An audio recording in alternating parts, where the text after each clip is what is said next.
কত আশ্চর্যের বিষয়, আমাদের প্রত্যেকের ঘরে ঘরে প্রতিদিন জিনা হয়, আমাদের জানা নাই। কি হয়?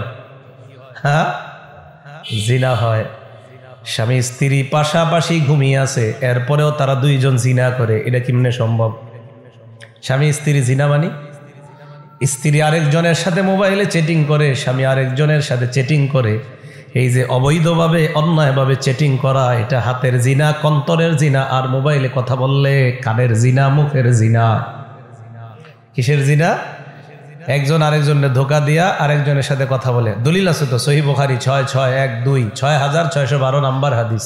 ক্বালা রাসূলুল্লাহ সাল্লাল্লাহু আলাইহি ওয়াসাল্লাম, আল্লাহ নবী বলেন, ইন্নাল্লাহা কাতাবা আলা ইবনি আদম হাজ্জাহু মিনাজ জিনা আদরাকা যালিকা লা মাহালা। নিশ্চয়ই আল্লাহ আদম সন্তানকে জিনার পরীক্ষা দ্বারা পরীক্ষা করবে। এই পরীক্ষায় আমি, আপনি, আলেম, সাধারণ সবাই পড়া লাগবে, কোনো সন্দেহ নাই। সবার পড়তে হবে এই পরীক্ষায়। ফাজিনাল লিসান আল মান্তিক, মুখের জিনা হলো কথা বলা। যেই নারীর সাথে অবৈধভাবে দেখা দেওয়া হারাম, এই নারীর সাথে কথা বলা হারাম।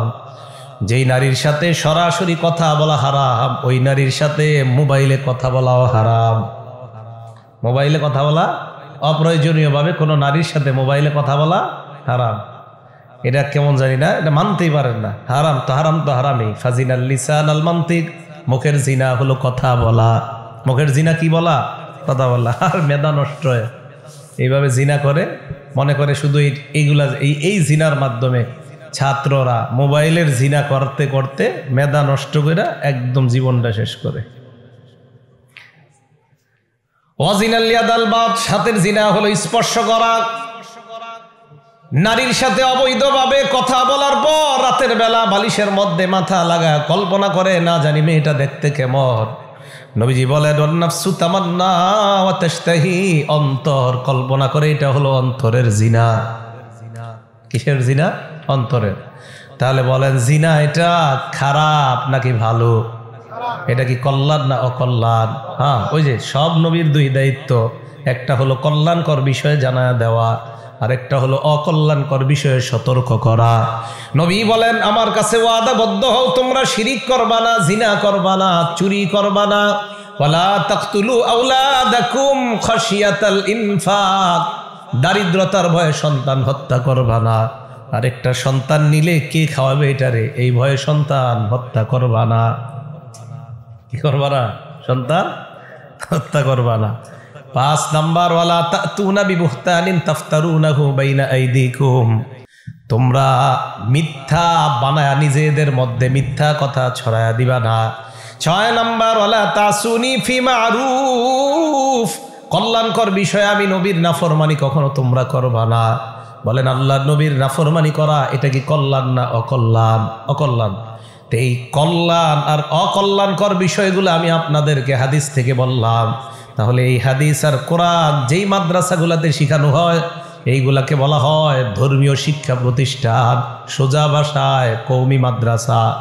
ইবনে মাজাহ হাদিসের কিতাব, হাদিস নাম্বার 11, আন জাবির ইবনে আব্দুল্লাহ রাদিয়াল্লাহু তাআলা আনহু قال كنا عند النبي صلى الله عليه وسلم فخط خطا وخط خطين عن يمينه وخط خطين عن شماله।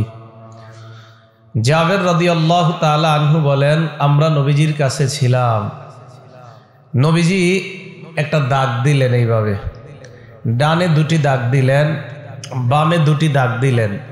সুম্মা ওয়াদাআ ইয়াদাহু ফিল খাত্তিল আওসাত, নবীজি তার হাত মোবারক মাঝখানের দাগের উপরে রাখলেন। ডানে 2টি দাগ, বামে 2টি দাগ, মাঝখানের দাগের উপর হাত মোবারক রাখলেন। রাখার পর বললেন, হাদা সাবিলুল্লাহি মুস্তাকিমা, এটাই হলো আল্লাহর সোজা রাস্তা।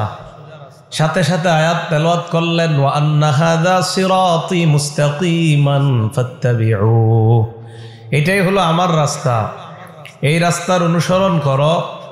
ওয়ালা তাত্তাবিউস সুবুলা ফাতাফাররাকু বিকুম আন সাবিলি, ডানের রাস্তা আর বামের রাস্তাগুলা, এই রাস্তাগুলার অনুসরণ করবা না, মাঝের রাস্তা সিরাতে মুস্তাকিমের রাস্তার অনুসরণ করো। আশেপাশের রাস্তায় যদি যাও, ফাতাফাররাকু বিকুম আন সাবিলি, তাহলে আশেপাশের রাস্তাগুলা তোমাদেরকে মাঝখানের সিরাতে মুস্তাকিম থেকে সরায়া দিবে, নাউজুবিল্লাহ।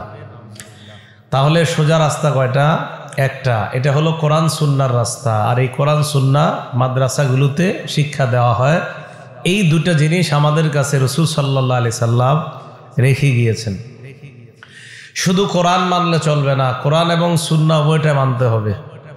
ইবনে মাজাহ হাদিস নাম্বার 12, মিকদাম ইবনে মাদি কারব নবীর সাহাবা, তার থেকে বর্ণনা, ক্বালা রাসূলুল্লাহ সাল্লাল্লাহু আলাইহি ওয়াসাল্লাম, নবীজি বলেন, ইউশিকুর রাজুলু মুত্তাকিআন আলা আরিকাতিহি, এমন একটা সময় আসবে যে সময় মানুষ সিংহাসনের উপর টেক লাগায় বসে থাকবে, আসন দিয়ে চেয়ারের মধ্যে বসা থাকবে। ইউহাদ্দাসু বিহাদিসিম মিন্নি, আমার হাদিস তার সামনে পেশ করা হবে। ওই ব্যক্তির সামনে হাদিস পেশ করার পর ওই ব্যক্তি বলবে, বাইনানা ওয়া বাইনাকুম কিতাবুল্লাহ, আমাদের মাঝে তোমাদের মাঝে আল্লাহর কোরআন থাকতে হাদিসের কি প্রয়োজন? নাউজুবিল্লাহ। আমাদের মাঝে তোমাদের মাঝে আল্লাহর কোরআন থাকতে হাদিসের কি প্রয়োজন? এক ব্যক্তি এরকম বলবে, ফামা ওয়াজাদনা ফীহি মিন হারামিন হাররামনা, কোরআনের মধ্যে যেটা হারাম এটাকেই হারাম হিসাবে গ্রহণ করলাম।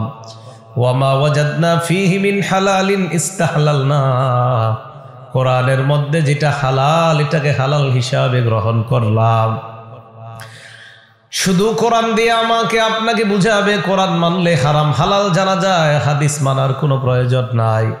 আল্লাহ নবী বলেন, আলা ওয়া ইন্নামা হাররামা রাসূলুল্লাহ মিসলু মা হাররামাল্লাহ, ওই ব্যক্তিকে জানা দাও আল্লাহ কোনো জিনিস হারাম হালাল করলে যেমন বিধিবদ্ধ হয়ে যায়, আমি নবীর হালাল হারামও আল্লাহর হালাল হারামের মতো হয়ে যায়। তাহলে আমার হালাল হারাম এটাও আল্লাহর হালাল হারামের মতো বিধিবদ্ধ হয়ে যায়। আমি যেটা হারাম করি এটা আল্লাহর হারাম করার মতো হারাম হয়ে যায়। তাহলে শুধু কোরআন না কোরআন সুন্নাহ দুইটাই? বলেন, কোরআন সুন্নাহ দুইটা, একটা মানলে হবে না, দুইটাই মানতে হবে। আর এই দুইটা যে মার্কাজগুলোকে শিক্ষা দেওয়া হয়, এই মার্কাজগুলোর নাম হলো মাদ্রাসা।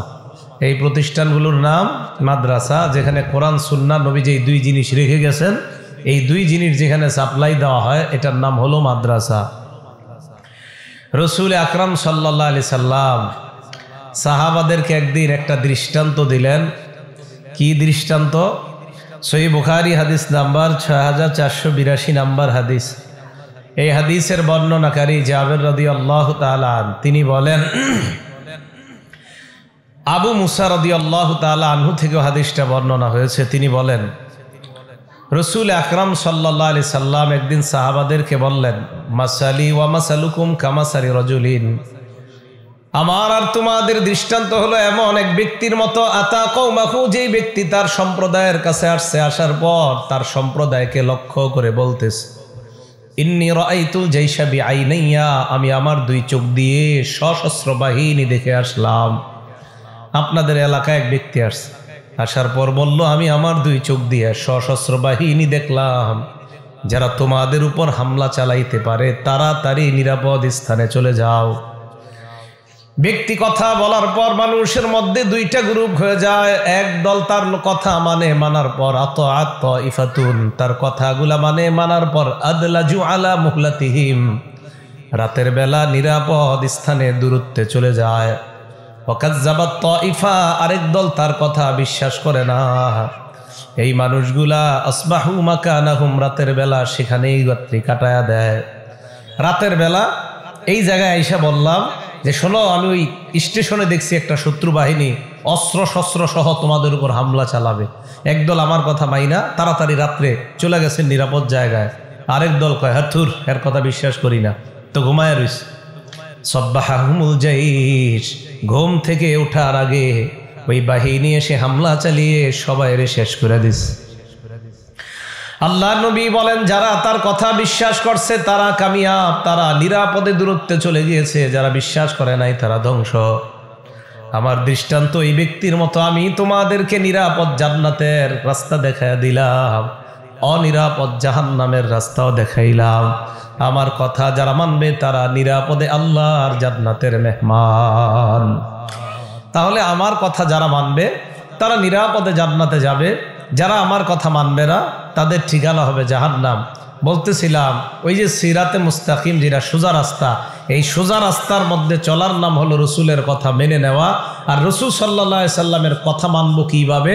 দুই জিনিস রসুল রেখে গেছে, সেখান থেকে শিক্ষা করার মাধ্যমে। এই দুই জিনিসের নাম কোরআন এবং সুন্নাহ। আর এই দুই জিনিস যেখানে শিক্ষা দেওয়া হয় এটার নাম মাদ্রাসা। কি কথা বুঝে আসছে সবার? রসুল আকরাম সাল্লাল্লাহু আলাইহি সাল্লামের সাহাবা আব্দুল্লাহ ইবনে আমর রাদিয়াল্লাহু তাআলা আনহুর বর্ণনা, তিনি বলেন, এই হাদিসের বর্ণনাকারী মূলত একজন তাবী, তার নাম আব্দুর রহমান ইবনে আব্দে রব্বিল কাবা। তিনি বলেন, আতাইতু ইলা আব্দুল্লাহ ইবনে আমরিন রাদিয়াল্লাহু তাআলা আন, আমি নবীর সাহাবা আব্দুল্লাহ ইবনে আমরের কাছে গেলাম। ওয়া হুয়া জালিসুন ফি জিল্লিল কাবা, তিনি তখন কাবার ছায়ার মধ্যে বসা। আব্দুল্লাহ ইবনে আমর কাবার ছায়ায় বসা। আল্লাহর নবীর সাহাবার দিকে তাকায় দেখলাম ওয়ান্নাসু আলাইহি মুজতামিউন, জনগণ তাকে ঘেরাও করে রাখছে। হঠাৎ আব্দুল্লাহ ইবনে আমর বললেন, কুন্না মা রাসূলিল্লাহি সাল্লাল্লাহু আলাইহি ওয়াসাল্লাম ফি সাফারিন, আমরা আল্লাহর নবীর সাথে এক সফরের মধ্যে ছিলাম। ইদ নাযালনা মানজিলা, এক জায়গায় আমরা অবতরণ করলাম। অবতরণ করার পর আমরা সফরের মধ্যে তিনটা দল হয়ে যায়। ফামিন্না মাইয়াদ্রিবু খিবাআ, এক দল তাবু টানায় তাবুর নিচে বিশ্রাম নেওয়ার জন্য। অমিন্না মাইয়ান্তাদিলু, আরেক দল তীরের নিশানা ঠিক করতেছে, তীর প্রতিযোগিতা করবে। অমিন্না মান হুয়া ফি জাশরাতিহি, আরেক দল পশুগুলারে পানি পান করায় অথবা ঘাস খাওয়ায়, চারণভূমির মধ্যে চড়ায়। পশু দিয়ে গেছে না, তো এই পশুগুলা ক্লান্ত। আর এক হাদিসের মধ্যে আসছে রাসূল আকরাম সাল্লাল্লাহু আলাইহি সাল্লাম বলছেন, তোমরা যে পশুর উপর সওয়ার হয়ে সফর করো, এই পশুগুলারে তোমরা মাঝে মাঝে যাত্রা বিরতি দিয়ে খাওয়াও, ঘাস খাওয়াও, পানি পান করাও, যেমন বর্তমানে আমরা গাড়িতে গ্যাস তেল ঢুকাই এরকম। তো রাসূল আকরাম সাল্লাল্লাহু আলাইহি সাল্লামের সাহাবা বলেন, আমাদের মধ্যে যখন তিন দল হয়ে গেছে, এক দল তাবু টানায়, আরেক দল চারণভূমির মধ্যে পশু চড়ায়, আরেক দল তীরের নিশানা ঠিক করতেছে, ইতিমধ্যে নামাজের সময় হয়ে গেছে। ইজনাদা বুনাদি রাসূলিল্লাহি সাল্লাল্লাহু আলাইহি ওয়াসাল্লাম, সাহাবাদের সামনে একদল ঘোষণাকারী দাঁড়ায় বললেন, আসসালাতু জামিআ, নামাজের সময় হয়ে গিয়েছে, সবাই জামাতে আসো তোমরা। ফাজতামানা, আমরা জামাতে উপস্থিত হইলাম। ফাকামা ফিনা রাসূলুল্লাহি সাল্লাল্লাহু আলাইহি ওয়াসাল্লাম, আল্লাহর নবী আমাদের সামনে দাঁড়াইলেন, দাঁড়িয়ে একটা ভাষণ দিলেন। ভাষণের মধ্যে আল্লাহ নবী বললেন, ইন্নাহু লাম ইয়াকুন নাবিয়্যুন ক্বাবলি ইল্লা কানা হাক্কান আলাইহি আইয়াদুল্লা উম্মাতাহু আলা মা ইয়ালামুহু খায়রান লাহুম ওয়া ইউনজিরা কওমাহু আলা মা ইয়ালামুহু শাররান লাহুম। আল্লাহ নবী বলেন, আমি সহ আমার পূর্বে যত নবী দুনিয়াতে আসছে, প্রত্যেক নবীর মৌলিক দুইটা দায়িত্ব ছিল। জোরে বলেন, কয়টা? নবীজি বলেন, আমি সহ আমার আগে যত নবী দুনিয়াতে আসছে, সব নবীর মৌলিক কয় দায়িত্ব ছিল? দুই দায়িত্ব। এক নাম্বার, উম্মতের জন্য যা কল্যাণকর, ওই কল্যাণকর বিষয়টা উম্মতকে জানায়া দেওয়া। দুই নাম্বার, উম্মতের জন্য যা অকল্যাণকর, ওই অকল্যাণকর বিষয়ে উম্মতকে সতর্ক করে দেওয়া। আমার নবীর কল্যাণকর আর অকল্যাণকর বিষয়গুলা কোথায় পাবেন? কোরআন সুন্নাহ ঘাটাঘাটি করলে কল্যাণকর আর অকল্যাণকর বিষয়গুলা পাওয়া যায়। তাহলে আমার নবী দুটি জিনিস রেখে গেলেন, নবীর সব কথাগুলা যেন ওই দুই জিনিস থেকে আমরা নিয়ে নেই। এক নাম্বার কোরআন, আরেকটা হলো সুন্নাহ। যত কল্যাণকর বিষয়গুলা কোরআন সুন্নাহে পেয়ে যায়, অকল্যাণকর বিষয়গুলা থেকে আল্লাহ নবী সতর্ক করছেন। ওই অকল্যাণকর জাহান্নাম সহ ভয়ঙ্কর বিষয়গুলাও কোরআন সুন্নাহর মধ্যে তালাশ করলে পাওয়া যায়। কথা বুঝে আসছে সবার? এবার বলেন, এই কোরআন সুন্নাহ যেই প্রতিষ্ঠানগুলোতে শিক্ষা দেওয়া হয়, এটার নাম কি? মাদ্রাসা। বলেন, কি নাম? মাদ্রাসা। তো নবীজি সাল্লাল্লাহু আলাইহি সাল্লাম বললেন, কল্যাণকর বিষয়ে জানায়া দেওয়া, অকল্যাণকর বিষয়ে সতর্ক করা, এটা হলো সব নবীদের দায়িত্ব। আমি সহ যত নবী দুনিয়াতে আসছে, সমস্ত নবীদের দায়িত্ব হলো কল্যাণকর বিষয় জানায়া দেওয়া, অকল্যাণকর বিষয়ে সতর্ক করা। এটা সব নবীদের দায়িত্ব। টিস্যু দেন, পাখা লাগবে না, টিস্যু আনেন। রসুল আকরাম সাল্লাল্লাহু আলাইহি ওয়াসাল্লাম, জাযাকাল্লাহ, রসুল আকরাম সাল্লাল্লাহু আলাইহি ওয়াসাল্লাম বলেন যে কল্যাণকর বিষয় আর অকল্যাণকর বিষয়গুলা কি, এর মধ্যে কিছু দৃষ্টান্ত দেখেন। দেন তো আপনাদের এই গ্রামগঞ্জে এগুলো আছে কিনা। নাসাই শরীফ হাদিস নাম্বার 4161 নাম্বার হাদিস। ক্বালা রাসূলুল্লাহ সাল্লাল্লাহু আলাইহি ওয়াসাল্লাম, আল্লাহ নবী বলেন, বাইউনি আলা আল্লা তুশরিকু বিল্লাহি শাইআ, তোমরা আমার কাছে ওয়াদা করো, অঙ্গীকার হও, তোমরা আল্লাহর সাথে শিরিক করবা না। কি করবা না? শিরিক কি কল্যাণকর না অকল্যাণকর? ক্ষতিকর। তোমরা আমার আল্লাহর সাথে শিরিক করবা না, আমার কাছে তোমরা বায়াত হও। 2 নাম্বার, ওয়ালা তাসরিকু, চুরি করবা না। বলেন চুরি কি, এটা কি ভালো না খারাপ? খারাপ। চুরি করবা না এই মর্মে তোমরা বায়াত হও, এটা 2 নাম্বার। 3 নাম্বার, ওয়ালা তাজিনু, তোমরা ব্যভিচার করবা না, জিনা করবা না। কি করবা না? ব্যভিচার, জিনা। কত আশ্চর্যের বিষয়, আমাদের প্রত্যেকের ঘরে ঘরে প্রতিদিন জিনা হয়, আমাদের জানা নাই। কি হয়? হ্যাঁ, জিনা হয়। স্বামী স্ত্রী পাশাপাশি ঘুমিয়ে আছে, এরপরেও তারা 2 জন জিনা করে, এটা কেমনে সম্ভব? স্বামী স্ত্রী জিনা মানে স্ত্রী আরেকজনের সাথে মোবাইলে চ্যাটিং করে, স্বামী আরেকজনের সাথে চ্যাটিং করে। এই যে অবৈধভাবে অন্যায়ভাবে চ্যাটিং করা, এটা হাতের জিনা, কন্তরের জিনা, আর মোবাইলে কথা বললে কানের জিনা, মুখের জিনা। কিসের জিনা? একজন আরেকজনের ধোকা দিয়া আরেকজনের সাথে কথা বলে। দলিল আছে তো, সহিহ বুখারী 6612 6612 নাম্বার হাদিস। ক্বালা রাসূলুল্লাহ সাল্লাল্লাহু আলাইহি ওয়াসাল্লাম, আল্লাহ নবী বলেন, ইন্নাল্লাহা কাতাবা আলা ইবনি আদম হাজ্জাহু মিনাজ জিনা আদরাকা যালিকা লা মাহালা, নিশ্চয়ই আল্লাহ আদম সন্তানকে জিনার পরীক্ষা দ্বারা পরীক্ষা করবে। এই পরীক্ষায় আমি, আপনি, আলেম, সাধারণ সবাই পড়া লাগবে, কোনো সন্দেহ নাই, সবার পড়তে হবে এই পরীক্ষায়। ফাজিনাল লিসান আল মান্তিক, মুখের জিনা হলো কথা বলা। যেই নারীর সাথে অবৈধভাবে দেখা দেওয়া হারাম, এই নারীর সাথে কথা বলা হারাম। যেই নারীর সাথে সরাসরি কথা বলা হারাম, ওই নারীর সাথে মোবাইলে কথা বলাও হারাম। মোবাইলে কথা বলা, অপ্রয়োজনীয়ভাবে কোনো নারীর সাথে মোবাইলে কথা বলা হারাম। এটা কেমন জানি না, এটা মানতেই পারেন না। হারাম তো হারাম তো হারামই। ফাজিনাল লিসান আল মান্তিক, মুখের জিনা হলো কথা বলা। মুখের জিনা কি বলা? কথা বলা। আর মেধা নষ্ট হয়, এইভাবে জিনা করে, মনে করে শুধু এইগুলা, এই জিনার মাধ্যমে ছাত্ররা মোবাইলের জিনা করতে করতে মেধা নষ্ট করে একদম জীবনটা শেষ করে। ওয়াজিনাল ইয়াদাল বাত, হাতের জিনা হলো স্পর্শ করা। নারীর সাথে অবৈধভাবে কথা বলার পর রাতের বেলা বালিশের মধ্যে মাথা লাগায় কল্পনা করে, না জানি মেয়েটা দেখতে কেমন। নবীজি বলেন, ওয়ান্নাফসু তামান্না ওয়া তাশতাহি, অন্তর কল্পনা করে, এটা হলো অন্তরের জিনা। কিসের জিনা? অন্তরের। তাহলে বলেন, জিনা এটা খারাপ নাকি ভালো? এটা কি কল্যাণ না অকল্যাণ? হ্যাঁ, ওই যে সব নবীর 2 দায়িত্ব, একটা হলো কল্যাণকর বিষয়ে জানা দেওয়া, আরেকটা হলো অকল্যাণকর বিষয়ে সতর্ক করা। নবী বলেন, আমার কাছে ওয়াদাবদ্ধ হও, তোমরা শিরিক করবা না, জিনা করবা না, চুরি করবা না। ওয়ালা তাকতুলু আওলাদাকুম খাশিয়াতাল ইনফাক, দারিদ্রতার ভয়ে সন্তান হত্যা করবা না। আরেকটা সন্তান নিলে কে খাওয়াবে এটারে, এই ভয়ে সন্তান হত্যা করবা না। কি করবা না? সন্তান হত্যা করবা না। 5 নাম্বার, ওয়ালা তাতুনা বিবুহতানিন তাফতারুনাহু বাইনা আইদিকুম, তোমরা মিথ্যা বানায়া নিজেদের মধ্যে মিথ্যা কথা ছড়ায়া দিবা না। 6 নাম্বার, ওয়ালা তাসুনি ফি মারুফ, কল্যাণকর বিষয়ে আমি নবীর নাফরমানি কখনো তোমরা করবা না। বলেন, আল্লাহ নবীর নাফরমানি করা এটা কি কল্যাণ না অকল্যাণ? অকল্যাণ। এই কল্যাণ আর অকল্যাণকর বিষয়গুলো আমি আপনাদেরকে হাদিস থেকে বললাম। তাহলে এই হাদিস আর কোরআন যেই মাদ্রাসাগুলোতে শেখানো হয়, এইগুলাকে বলা হয় ধর্মীয় শিক্ষা প্রতিষ্ঠান, সোজা ভাষায় কওমি মাদ্রাসা। কি মাদ্রাসা? না, অন্য মাদ্রাসা ছোট করি না, যেই মাদ্রাসায় পড়ানো হয়, সব মাদ্রাসা, আলিয়া মাদ্রাসা হোক, যেই মাদ্রাসায় কোরআন সুন্নাহ পড়ানো হয়, বাস এটাই কোরআন সুন্নাহর প্রচারণার প্রসারণার কেন্দ্র। হ্যাঁ, কোথায় সঠিকভাবে পড়ানো হয় এগুলো খোঁজ নিয়ে দেখবেন, বাস ওখানেই সন্তান দিবেন, ওখানেই সন্তান দিবেন। তো মাদ্রাসার মধ্যেই কোরআন সুন্নাহ শিক্ষা দেওয়া হয়, প্রচার প্রসার করা হয়। তো বলতেছিলাম, এই জন্য বলেন মাদ্রাসার দরকার আছে না নাই? এই জন্যই ওই লক্ষ্যেই আজকে যে মাদ্রাসার শুভ উদ্বোধন হবে, জামিয়া ইসলামিয়া দারুল হিদায়া, সেই লক্ষ্যে এটা একটা মাদ্রাসা।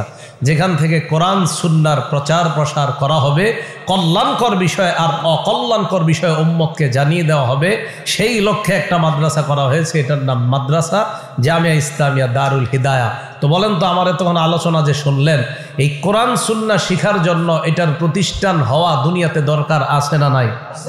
তো এই জন্য এটা প্রতিষ্ঠিত হয়েছে। বলেন আলহামদুলিল্লাহ। রসুল আকরাম সাল্লাল্লাহু আলাইহি সাল্লামের হাদিস শুইনা ওনার সাহাবাদের কি রিয়েকশন? নবীজির সাহাবা উবাদা ইবনে সামিত রাদিয়াল্লাহু তাআলা আনহুর বর্ণনা, নাসাই শরীফ হাদিস নাম্বার 4149 নম্বর হাদিস। তিনি বলেন, বায়ানান নবী সাল্লাল্লাহু আলাইহি ওয়াসাল্লাম আলা সামঈ ওয়াত তাআ। আমার সাথে বাংলাটা আপনারা বলবেন। সাহাবারা বলেন, আল্লাহর নবীর কাছে আমরা বায়াত হলাম, নবীর কথা শুনবো এবং মানবো। বলেন, নবীর কথা মানবো। তো নবীর কথা শুনবেন এবং মানবেন। কই শুনবেন? কথাগুলো কোথায় পাওয়া যাবে? মাদ্রাসায়। মাশাআল্লাহ, তো বুঝছেন, কথাগুলো কোথায় পাওয়া যাবে? মাদ্রাসায়। তো নবীর কথা শুনবো এবং মানবেন। আপনারা বলবেন, না হুজুর আপনি তো ওয়াজে কইতাছেন, এই তো শুনতেছি। তো ওয়াজ যে আমি করতেছি আমি পড়ছি কই? এই তো আসল কথা তো একটাই। বায়ানান নবী সাল্লাল্লাহু আলাইহি ওয়াসাল্লাম আলা সামঈ ওয়াত তাআ। নবীজির হাতে বায়াত হলাম, আমরা আল্লাহর নবীর কথা শুনবো এবং মানবো। তাহলে আপনারাও বলেন, আমরা আল্লাহর নবীর কথা শুনবো এবং মানবো। আল্লাহ নবীর কথা শুনবো এবং মানবো। আর কি? ফিল ইউসরি ওয়াল উসরি, আমার অনুকূলে হোক আমার প্রতিকূলে হোক, আল্লাহর নবীর কথা সর্ব অবস্থায় মানবো। আমার পক্ষে যাক আমার বিপক্ষে যাক, আল্লাহর নবীর কথা আমাকে মানতে হবে। ওয়াল মানশাতি ওয়াল মুকরাহ, সুখেও মানবো দুঃখেও মানবো। আমি সুখের অবস্থায় নবীর কথা শুনবো মানবো, আমি দুঃখের অবস্থায় নবীর কথা শুনবো মানবো। ওয়া আল্লা নুনাজি আল আমর আহলা, যোগ্য ব্যক্তি যদি যোগ্য আসনে বসে যায় তার বিরোধিতা করব না। তার কি করব না? বলেন, বিরোধিতা করব না। এখন ওলামায়ে কেরাম যেহেতু এখানে আসছে, বুঝাই যায় ওনাদের সমর্থন আছে এই মাদ্রাসায়। বলেন, কি আছে? আরে শোনেন, ওলামারা আসছে না, তো বোঝা যাইতেছে এলাকার আলেমদের কি আছে? সমর্থন। তার মানে ওনারা এটার বিরোধিতা করতেছে না। তাহলে যোগ্যর জায়গায় যোগ্য জিনিস বসে গেছে, এটার বিরোধিতা আপনারা করেন না। বুঝে গেছেন? হ্যাঁ। আল্লাহ নুনাজি আল আমর আহলা, যোগ্যতার জায়গায় যদি যোগ্য স্থানে যদি কেউ বসে যায়, ওই ব্যক্তির বিরোধিতা করব না। এরপরে আল্লাহর নবীর সাহাবা বলেন, আন্নাকুমা বিল হাক্কি হাইসু কুন্না লা নাখাফু ফিল্লাহি লাউমাতা লাইম। হক কথা বলতে গিয়ে, আল্লাহর রাস্তায় যদি হক কথা বলতে যাই, এই হক কথা বলতে গিয়ে কোনো নিন্দুকের নিন্দাকে আমরা ভয় করব না। কোনো নিন্দুকের নিন্দা ভয় করব না। এই মর্মে নবীর কাছে আমরা বায়াত হলাম। এখন মা বোনরা যারা ওয়াজ শুনতেছে, এরা কয় শব্দ পুরুষে নবীজি বায়াত করছে, আমরা বেঁচে গেছি, তার মানে আমরা যা পারি তা করব। কথা বুঝে আসছে? তো তাদের জন্য হাদিস আছে, নাসাই শরীফ 4181 নাম্বার হাদিস। এই হাদিসের বর্ণনাকারী উমামা বিনতে রুকাইয়াহ রাদিয়াল্লাহু তাআলা আনহা। বলেন, আনহা মহিলা না পুরুষ? মহিলা। তিনি বলেন, আতাইতুন নাবিয়্য সাল্লাল্লাহু আলাইহি ওয়াসাল্লাম ফি নিসওয়াতিন মিনাল আনসার। একদল আনসারী নারীর সাথে আল্লাহর নবীর কাছে আমি আসলাম। নবীজির কাছে আসার পর আল্লাহর নবীর কাছে আমরা বায়াত হলাম। বায়ানান নাবিয়্য সাল্লাল্লাহু আলাইহি ওয়াসাল্লাম আলা আল্লা নুশরিকা বিল্লাহি শাইআ। আমরা নারীরা আল্লাহর নবীর কাছে বায়াত হলাম, ইয়া রাসূলুল্লাহ, আমরা নারী সম্প্রদায় আল্লাহর সাথে শিরিক করব না, এই মর্মে আপনার কাছে আমরা বায়াত হলাম। তাহলে নারীরাও বায়াত হলেন, নারীরা শিরিক করবে না। 2 নাম্বার, আল্লাহ নাসরিকা, আমরা চুরি করব না। ও আল্লাহ নাজনিয়া, আমরা ব্যভিচার করব না। ও আল্লাহ নাতিয়া বিবহতারিন নাফতারিহি বাইনা আইদিনা ওয়া আরজুলিনা, নিজেরা বানিয়ে কোনো মিথ্যা কথা বলবো না। ওয়ালা নাসিকা ফি মারুফ, ন্যায় সঙ্গত কোনো কাজে আপনার নাফরমানি আমরা করব না। তাহলে আল্লাহর নবী নারীদের থেকে বায়াত নিলেন, হাদিস পাওয়া গেল। কি পাওয়া গেছে? এখন আবার একটু সমস্যা আছে। কি? অনেক পীর সাহেবরা কয় আমাদের খানকার মধ্যে নারী পুরুষ একসাথে আছে। এই আশার দলিল হইল এই যে নবী নারীদেরকে বায়াত নিছে, অতএব আমাদের দরবারে আসলে সমস্যা নাই। কি নাই? কথা পুরাটা শুইলেন।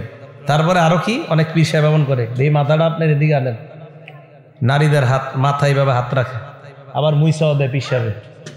দলিল, নবীজি নারীদের বায়াত নিছে তাই আমি বায়াত নিতেছি। আসলে বায়াত নিছে নবীজি নারীদের, হাদিস তো শোনাইলাম ঠিক না, কিন্তু হাদিস পুরাটা শেষ হয়নি, আরেকটু বাকি আছে। ওই অংশ বিশ্বাসে হয়তো পড়ে না, অথবা পইরাও হেডে আর কয় না। এই হাদিসের মধ্যে নাসাই শরীফের যে হাদিসে নারীরা বললেন আমরা আপনার কাছে বায়াত হলাম, 4181 নম্বর হাদিসে আল্লাহর নবীর সামনে এক নারী দাঁড়ায় বললেন, ইয়া রাসূলুল্লাহ, আল্লাহ নবী কয় কি কোন নারী কোনো কথা বলতে চায় নাকি? কয় হা, হালুম্মা নুবাইউকা, হুজুর আপনার হাতটা দেন, আপনার হাতে হাত রাখা বায়াত হই। আল্লাহ নবী কয় ওয়াল্লাহি লা উসাফিহুন নিসা আবাদা, আমি কোন নারীর হাত কখনো স্পর্শ করি না। এই জায়গাটা আর কয় না, তাহলে আগের অংশে যদ্দুর বায়াত আছে এদ্দুর কয়, শেষে যে আছে নারীদেরকে স্পর্শ করা হারাম, এটা আর কয় না। কি সুন্দর চমৎকার ভাবে দলিল দেওয়ার, সামনে যেটি এরকম করে মানে খুশি হারা দলিল পেয়ে গেছে। অথচ এই হাদিসে আছে নবীজি সাল্লাল্লাহু আলাইহি সাল্লাম বললেন আমি নারীদেরকে কখনো স্পর্শ করি না। শুধু তাই না, এক বর্ণনা আসছে, দেখেন পর্দার আড়াল দিয়ে এক নারী এইভাবে হাত দিছে, পর্দার আড়াল দিয়ে। নবীজি কয় এটা কার হাত? মানে বুঝতে পারতেছেন নবীজির কি নারী না পুরুষের হাত। তো ভিতর থেকে বলা হলো এটা একজন নারীর হাত। নবীজি বললেন সরাও তাড়াতাড়ি। তাহলে পর্দার আড়াল থেকেও নারীর হাত এইভাবে বের করে দেওয়া নবী পছন্দ করে নাই, সেখানে স্পর্শ করা তো দূরের কথা। তো নারীরাও রসুলের কাছে বায়াত হলেন, আমরা চুরি করব না, ব্যভিচার করব না, জিনা করব না, আমরা আপনার নাফরমানি করব না। তাহলে নারী পুরুষ সবার জন্য কোরআন সুন্নাহ না শুধু পুরুষের জন্য? সবার জন্য। তো এই জন্যই তো মাদ্রাসার দরকার, কারণ একটা নারীর ছেলে যখন মাদ্রাসায় পড়বে, এই ছেলে একটা ঘরের জন্য আদর্শ শিক্ষক হয়ে যায় কোরআন সুন্নাহর। দেখবেন কারো সন্তান যখন মাদ্রাসায় পড়ে, ও বাসায় গিয়ে বলে 1 নাম্বার মাখরাজ, 2 নাম্বার মাখরাজ, এগুলো বলতে থাকে। শুনতে শুনতে মা রান্না করে না, এর মাঝেও কিছু একটা এসে যায়, কই এই ছেলে কি জানি পড়ে, এটাই তো। এই জন্য মাদ্রাসার খুব প্রয়োজন। তাহলে আল্লাহর কথায় আসি আবার, মা আতাকুমুর রাসূলু ফাখুযুহ, নবী তোমাদেরকে যা দেয় তা গ্রহণ করো। নবী আমাদেরকে 2টা জিনিস দিলেন, আগে আমরা শুনলাম, একটা হলো কোরআন আর একটা হলো সুন্নাহ। আর এই কোরআন সুন্নাহ যেখানে শিক্ষা দেওয়া হয় এটার নাম হলো মাদ্রাসা। তাহলে আবার মন থেকে দিল থেকে বলেন, কোরআন সুন্নাহর কেন্দ্র মার্কাজ মাদ্রাসার দরকার আছে না নাই? এলো কোরআন সুন্নাহর মার্কাজ। এবার আসেন 1 নাম্বার গেল কোরআন সুন্নাহ আঁকড়ে ধরা। এটা সারা জীবন আমরা উপকার কি? উপকার হলো রাইয়ান, এমন একটা জান্নাত যেই জান্নাতের দরজার নাম হলো, একটা দরজার নাম হলো রাইয়ান। তো জান্নাতের দরজা হবে মোট কয়টা? 8টা। দরজার মধ্যে কি লেখা আছে একটু মন দিয়ে শুনেন, তো এই লেখা অনুযায়ী আমল করার চেষ্টা করবেন। দরজা দিয়ে যারা ঢুকবে, ঢুকার সময় দেখবে দরজার মধ্যে লেখা, আপনারা দেখবেন অনেকের বাসায় ঢুকতে দরজার মধ্যে বিভিন্ন শব্দ লেখা থাকে, লা আল্লাহু, লা ইলাহা ইত্যাদি লেখা থাকে। জান্নাতের দরজায়ও লেখা আছে।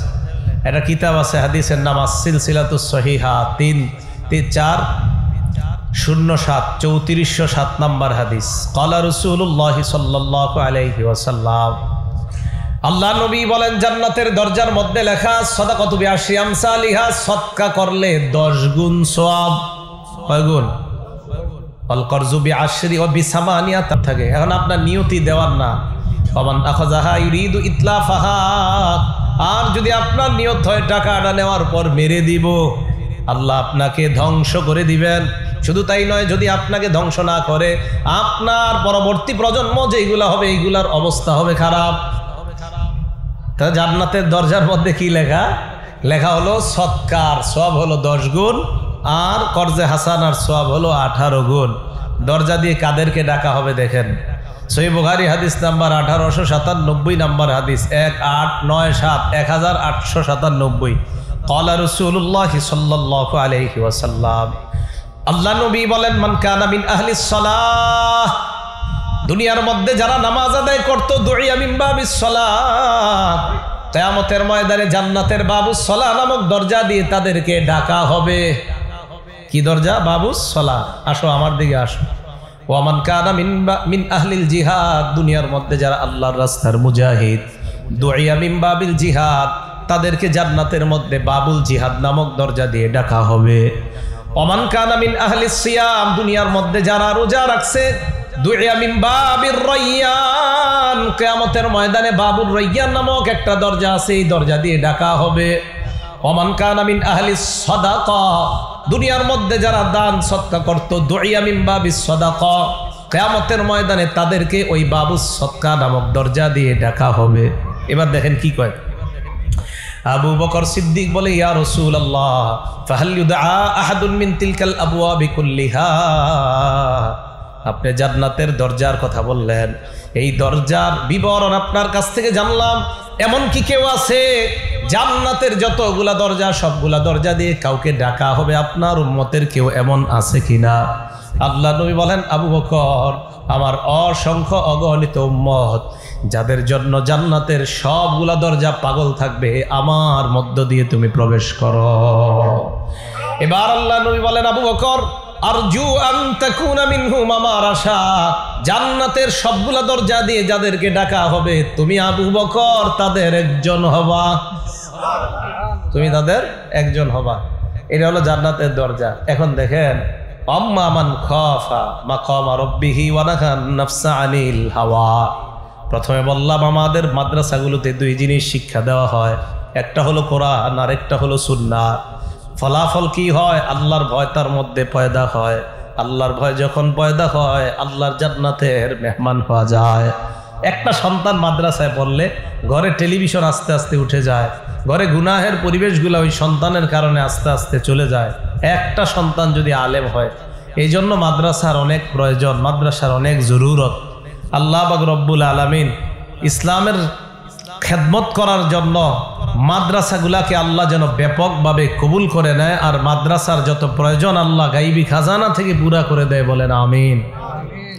তো কোরআন সুন্নাহর প্রচার প্রসারণার কেন্দ্র এই মাদ্রাসাগুলা, এক নাম্বার কথা। দুই নাম্বার কথা, আমি আপনি আমরা যদি কোরআন সুন্নাহর উপর অটল থাকতে চাই 24টা ঘন্টা মরণ পর্যন্ত, তাহলে আমাদের দুই নাম্বার কাজ হলো প্রতিনিয়ত ভালো আমল কম হইলেও প্রতিনিয়ত করা। বলেন, ভালো আমল কম হলেও প্রতিনিয়ত করা। এখন আমি এটা কেন বললাম? প্রতিনিয়ত ভালো আমল কম হলেও করা মানে, একদিন এই মাদ্রাসায় এসে দেখেন 24 ঘন্টা ফজরের পরেও আমল, মাগরিবের পরেও আমল, আলাদা তাদেরকে আমল, দোয়া শেখানো হয়, কোন সময় কোন দোয়া পড়তে হয় এগুলা তাদেরকে শেখানো হয়। তো দুই নাম্বার কথা, কোরআন সুন্নাহ তথা সিরাতে মুস্তাকিমের উপর থাকার দ্বিতীয় উপায়ের নাম হলো আমল ধারাবাহিকভাবে করা। আমলটা যদিও কম হয়, আমলটা যদিও কি হয়? কম হয়। সহিহ বুখারীর বর্ণনা, ক্বালা রাসূলুল্লাহ সাল্লাল্লাহু আলাইহি ওয়াসাল্লাম, আল্লাহ নবী বলেন, ইন্না আহাব্বাল আমালি ইলাল্লাহি মা দামা ওয়া ইন ক্বাল্লা। আল্লাহর কাছে সবচেয়ে প্রিয় আমল হলো ওই আমল যে আমলটা ধারাবাহিকভাবে করা হয়, যদিও আমলের সংখ্যা কম হয়।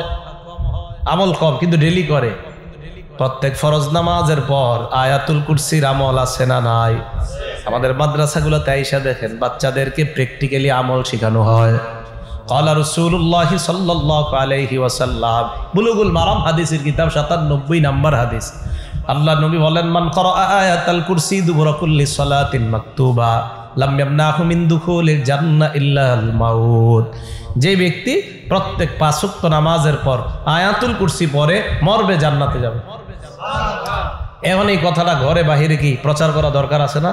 এখন আমাদের মাদ্রাসাগুলোতে এসে দেখেন প্র্যাকটিক্যালি বাচ্চাদেরকে শেখানো হয়। এগুলা কি হুজুর শেখানো হয় না? জিজ্ঞাসা করেন, এগুলা শেখানো হয়।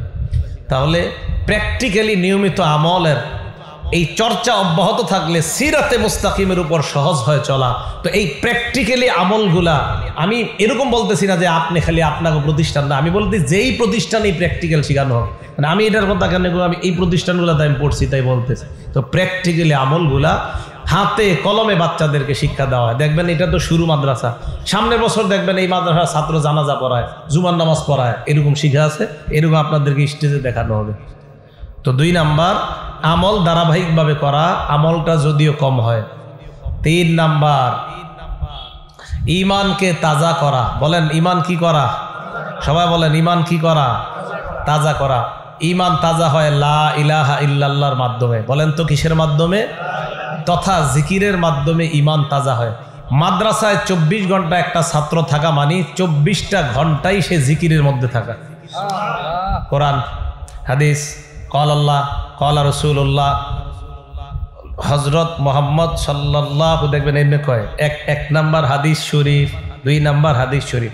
ক্বাল আল্লাহ বলা এটা জিকির, সাল্লাল্লাহ বলা এটা জিকির, আউযুবিল্লাহ পড়া এটাও জিকির, আলহামদুলিল্লাহ পড়া এটাও জিকির, নফল নামাজ পড়া এটাও জিকির, নামাজ পড়া এটাও জিকির। 24 ঘন্টা বাচ্চাগুলোকে জিকির আজগারে থাকা, এই শিক্ষা দেওয়া হয় মাদ্রাসায়। 3 নাম্বার, রাসূল আকরাম সাল্লাল্লাহু আলাইহি সাল্লাম বলেন জাদ্দিদু ঈমানাকুম, তোমরা তোমাদের ঈমান তাজা করো। সাহাবারা প্রশ্ন করলেন, কাইফা নুজাদ্দিদু ঈমানানা ইয়া রাসূলুল্লাহ, হুজুর ঈমান তাজা করব কিভাবে, আমাদেরকে জানা দেন।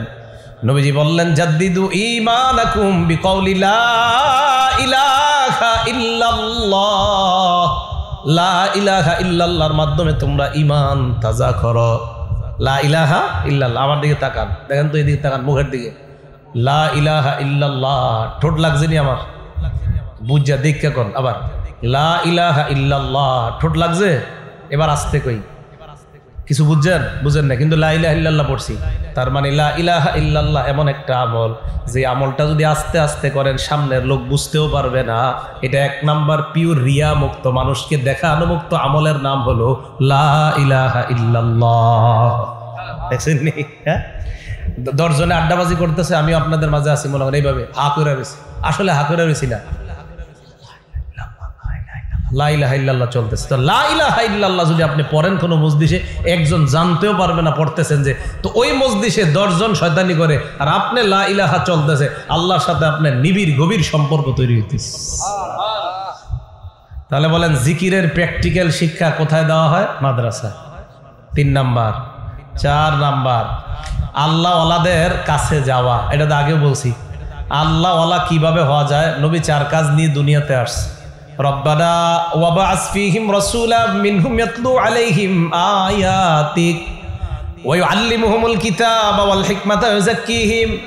ইব্রাহিম নবী কাবা বানাইলেন, বানানোর পর আল্লাহর কাছে দোয়া করলেন, আল্লাহ বাইতুল্লাহ বানাইলাম আমি খলিলুল্লাহ, তোমার ঘর বাইতুল্লাহ বানাইলাম, এই ঘরের একজন শিক্ষক দরকার, তিনি হবেন রাসূলুল্লাহ। শিক্ষকের একদল ছাত্র দরকার, তারা হবে রিজালুল্লাহ।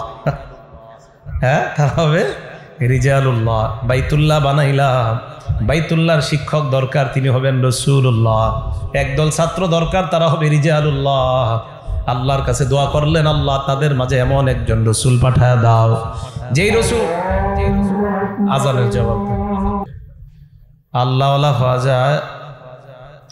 আল্লাহওয়ালাদের কাছে গেলে আল্লাহওয়ালা বানানোর জায়গা মাদ্রাসা, অর্থাৎ কোরআন সুন্নাহর প্রতিষ্ঠানগুলো, যেখানে কোনো গুনাহের পরিবেশ নাই, সেখান থেকে এক একটা সন্তান আল্লাহওয়ালা তৈরি হয়।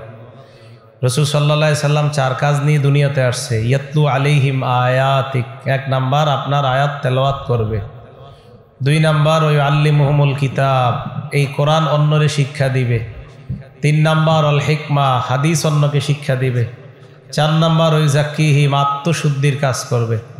আলহামদুলিল্লাহ, আমাদের মাদ্রাসাগুলোতে এই 4টা কাজ হয়। 4টা কাজ হয়। তো 4 নাম্বার আল্লাহওয়ালা হওয়া। আল্লাহওয়ালা হওয়া যায় কিভাবে? এই জায়গায় মাদ্রাসার উস্তাদ যারা থাকবে, গুনাহের পরিবেশ মুক্ত পরিবেশের মধ্যে ছাত্রগুলাকে তারা গড়ে তুলবে, এইভাবে আল্লাহওয়ালা হবে। যেই বিষয়টা আমি বলতে চাইতেছি, এই জায়গায় যখন ছাত্রগুলা থাকবে গুনাহের পরিবেশ মুক্ত, তখন এক একটা ছাত্র হবে আতর বিক্রেতার মতো। বলেন কার মতো? সহিহ বুখারী হাদিস নাম্বার 2101 নাম্বার হাদিস। ক্বালা রাসূলুল্লাহ সাল্লাল্লাহু আলাইহি ওয়াসাল্লাম, আল্লাহ নবী বলেন, মাসালুল জালিসিস সালিহি ওয়াল জালিসিস সুই কামাসালি সাহিবিল মিসকি ওয়া কিরিল হাদ্দাদ। সৎ সঙ্গের সাথে থাকার দৃষ্টান্ত হলো আতর বিক্রেতার মতো, অসৎ সঙ্গের সাথে থাকার দৃষ্টান্ত হলো কামারের মতো। নবীজি বলেন, সৎ সঙ্গের সাথে থাকার দৃষ্টান্ত হলো আতর বিক্রেতার মতো। কিভাবে? লা ইয়াদাবুকা মিন সাহিবিল মিসকি মান তাশতারিহি, তুমি যদি আতর বিক্রেতার কাছে যাও, হয়তো তোমার পকেটে টাকা থাকলে তুমি আতর কিনবা, আতর কেনার টাকা যদি না থাকে, আও তাজিদু মিনহু রিহান তাইয়্যিবা, অথবা ফিরি ফিরি আতরের ঘ্রাণ পাইবা। এই জায়গায় আপনার সন্তান আসার পর মাদ্রাসার পরিবেশের মধ্যে যখন অন্য একটা সন্তানকে দেখবে দাঁড়ায়া 40টা হাদিস মুখস্থ বলে দেয়, ওই ছেলেটা প্রথম যদিও 40টা হাদিস শিখতে না পারে, অন্তত একটা আগ্রহ তৈরি হবে, তার মতো আমাকেও পারতে হবে। হ্যাঁ, আতর কিনতে না পারলেও গ্রান ফিরি ফিরি পাবে, হাদিস শিখতে না পারলেও শিখার আগ্রহ তৈরি হবে।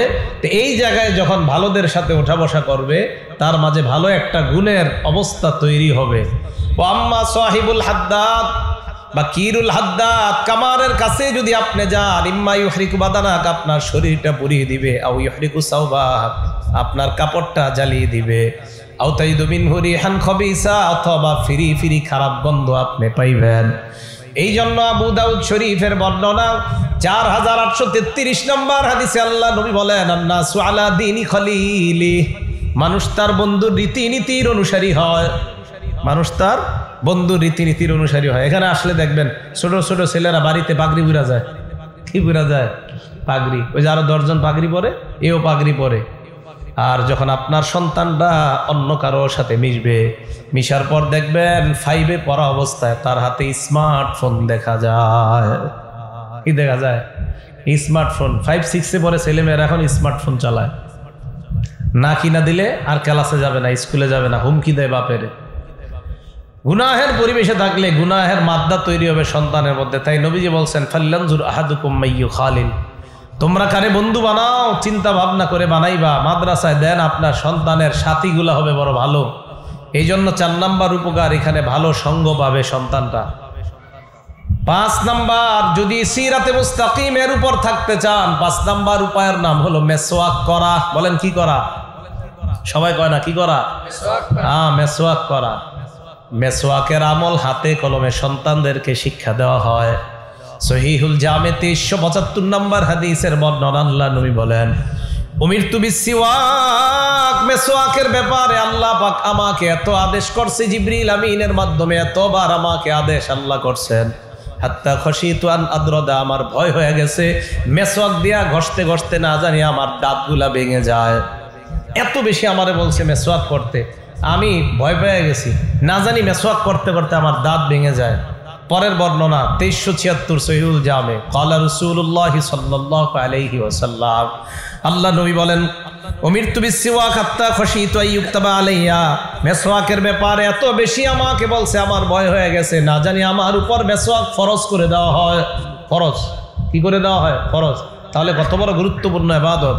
সহিহ বুখারী 887 নাম্বার হাদিস, ক্বালা রাসূলুল্লাহ সাল্লাল্লাহু আলাইহি ওয়াসাল্লাম, আল্লাহ নবী বলেন, লাউলা আন আশুক্কা আলা উম্মতি লাআমারতুহুম বিসওয়াকি মা কুল্লি সালাহ, আরেক বর্ণনায় ইনদা কুল্লি সালাহ, আমি যদি আমার উম্মতের জন্য কষ্টকর মনে না করতাম, তাহলে আমার উম্মতকে আমি বলতাম 5 ওয়াক্ত নামাজের আগে যেন উম্মত মেসওয়াক করে।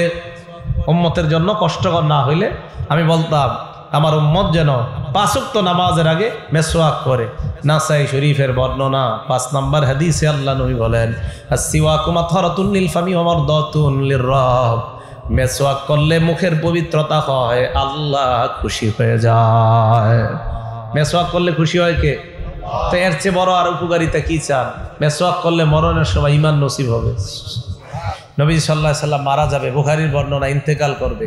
আম্মা জান আয়েশা বলেন, আসনাতুহু ইলা সদরি, নবীরে আমার বুকের সাথে হেলান দিয়ে বসায় রাখছে।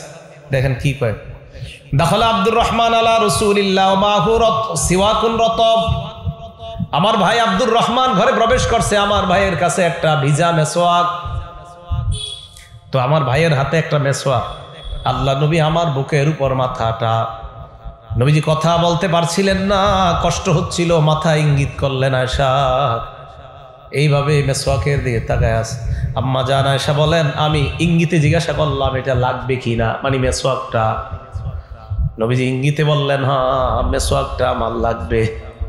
আম্মা জান আয়েশা বলেন, মেসওয়াক আমি আমার ভাইয়ের থেকে নিলাম, নেওয়ার পর আমি আমার দাঁত দিয়ে নরম করে আল্লাহ নবীর কাছে দিলাম। আল্লাহ নবী মেসওয়াক করলেন। আম্মা জান বলেন, আল্লাহর কসম, মা রাআইতু রাসূলুল্লাহ ইস্তান্না ইস্তিনানান আহসানা কত্তু, ওই দিন যেইভাবে মেসওয়াক করতে দেখলাম, এত সুন্দর করে আর কখনো মেসওয়াক করতে দেখি নাই। একটু পরে ইন্তেকাল করবে, তাহলে নবীজির জিন্দেগির শেষ আমল ছিল মেসওয়াক। জিন্দেগির শেষ আমল, ভাবা যায় কত গুরুত্বপূর্ণ ইবাদত। আবু মাসউদ রাদিয়াল্লাহু তাআলা আনহু বলেন, শুধু নামাজের আগে না, নবী প্রায় সময় মেসওয়াক করতেন, প্রায় সময় মেসওয়াক করতেন। নাসাই শরীফ যারা পড়ান উলামায়ে কেরাম প্রথম 20টা ঘুরলেই দেখবেন আবু মাসউদ রাদিয়াল্লাহু তাআলা আনহু বলেন, দাখালতু আলা রাসূলিল্লাহি সাল্লাল্লাহু আলাইহি ওয়াসাল্লাম ওয়া হুয়া ইস্তান্নু, আল্লাহ রাসূলের কাছে গেলাম, নবী মেসওয়াক করতেছে। এই দেখেন ওয়া তারাফুস সিওয়াক আলা লিসানিহি, মেসওয়াকের একটা অংশ নবীর জিহ্বায়, ওয়া হুয়া ইয়াকুলু আ আ, নবী আ আ করছিলেন। সুবহানাল্লাহ। তবে আমি যে আ আ করছি খারাপ শোনা গেছে, এটা সত্যি কথা, কিন্তু আমার নবী যে আ আ করছে নিশ্চিত অনেক সুন্দর শোনা গেছে। ভাই বুঝছেন, কিন্তু আমারটা কিন্তু সুন্দর হয় নাই, আমার নবীরটা নিশ্চিত অনেক সুন্দর ছিল। কেউ যদি স্বপ্নে কখনো দেখেন আমার জানায় যে হুজুর দেখছি স্বপ্নে আ আ করতেছিল, বাকি নবীরটা ছিল খুব চমৎকার, আর হতেই হবে চমৎকার। তো রসুল আকরাম সাল্লাল্লাহু আলাইহি সাল্লাম মেসওয়াক করতেন এইভাবে, প্রায় সময় নবীজি সাল্লাল্লাহু আলাইহি সাল্লাম মেসওয়াক করতেন। ভাইও মেসওয়াক করবেন নি আপনারা? সত্যি করবেন তো? 5 ওয়াক্ত নামাজের আগে মেসওয়াক করেন, এইভাবে হাত বাঁধেন তো। আপনারা না, সামনে যারা আছেন ওলামায়ে কেরাম না, হ্যাঁ এইভাবে হাত বাঁধেন, সামনে যে সাধারণ জনগণ হাত বাঁধেন এইভাবে। নামাজে দাঁড়াইছেন, কেরাত শুরু করছেন না, এ দেখেন আলহামদুলিল্লাহি রাব্বিল আলামিন, এই যে কেরাত পড়লেন, নবীজি বলেন ওয়াদআ মালাকুন ফাকু আলা ফিহি, নামাজের মধ্যে যখন তুমি দাঁড়িয়ে যখন কেরাত শুরু করলা, একজন ফেরেশতা তার মুখটা তোমার মুখের সাথে লাগানোর পর তুমি যখন কেরাত পড়ো, লা ইয়াখরুজু মিন ফিহি ইল্লা দাখালা ফামাল মালাক, তোমার মুখ থেকে যা বের হয় এই পড়াগুলা প্রত্যেকটা অক্ষর প্রত্যেকটা শব্দ ফেরেশতার মুখ দিয়ে তার পেটে চলে যায়। এবার নবী কয় ফাতাইয়িবুহা বিসসিওয়াক, মেসওয়াকের মাধ্যমে দাঁতগুলা পবিত্র রাখবা, যেন তোমার পড়ার আওয়াজটা যখন ফেরেশতার মুখে যায় ওই পড়াটা যেন মেসওয়াক ওয়ালা পড়া হয়। ভাই মেসওয়াক করবেন তো?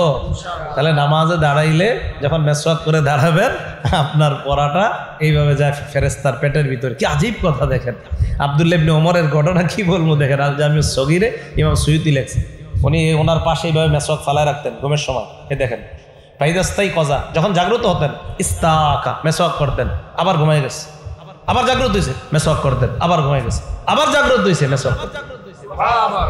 আচ্ছা আজকে মাহফিল শেষ করার পর বাড়িতে যাবেন না সবাই?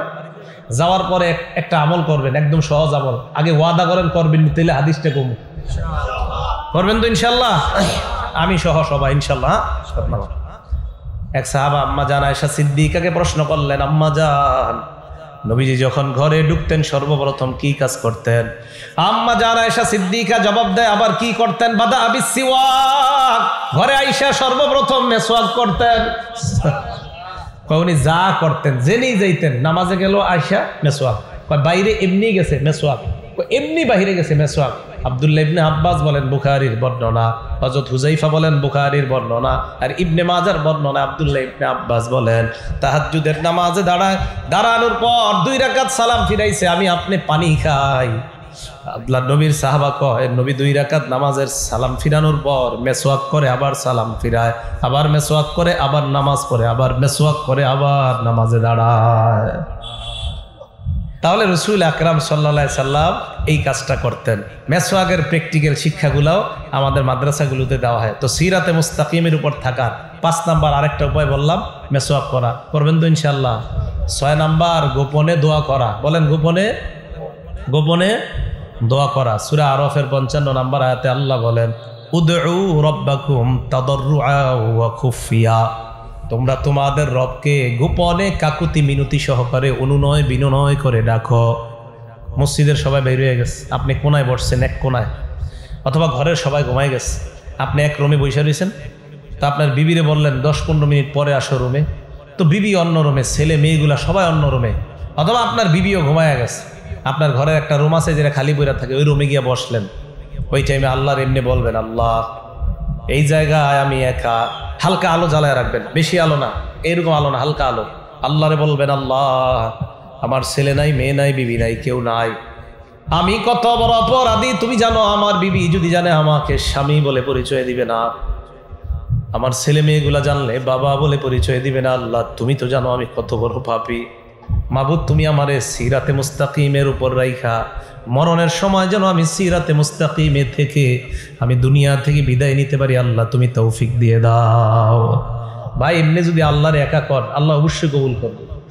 অথবা আপনার মেয়েটার বিয়ে হয় না, 2 বছর ধরে ঘটক ধরতেছেন, কাজ হয় না, মসজিদের সবাই বের হয়ে গেছে মাগরিবের নামাজের পর বা এশার নামাজের পর, কথার কথা সব মুসল্লি বের হয়ে গেছে, আপনি একা একা কোনায় বসে রয়েছেন, ইমাম সাহেবও বের হয়ে গেছে, মসজিদের লাইট টাইট সব নিভাইয়ে দিছে মুয়াজ্জিন সাহেব, এবার কোনায় বসে রয়েছেন, কেউ নাই মসজিদে, হাতটা তোলেন আল্লাহর কাছে, তুইলা এমনি বাংলাগুলা বলেন আল্লাহ ইমাম, মুয়াজ্জিন, মুসল্লি কেউ নাই মাবুদ, আমি আর তুমি, আমি আর তুমি। আল্লাহ আমার মেয়েটার 2 বছর বিয়ে হয় না, আল্লাহ তুমি ব্যবস্থা করো, তুমি ব্যবস্থা করলে অবশ্যই বিয়ে হবে। এইভাবে আল্লাহকে কাকুতি মিনতি করে দোয়া করা।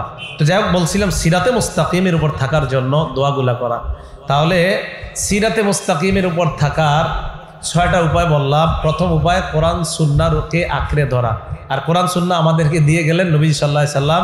কোরআন সুন্নাহ যেখানে শেখানো হয় এটার নাম মাদ্রাসা।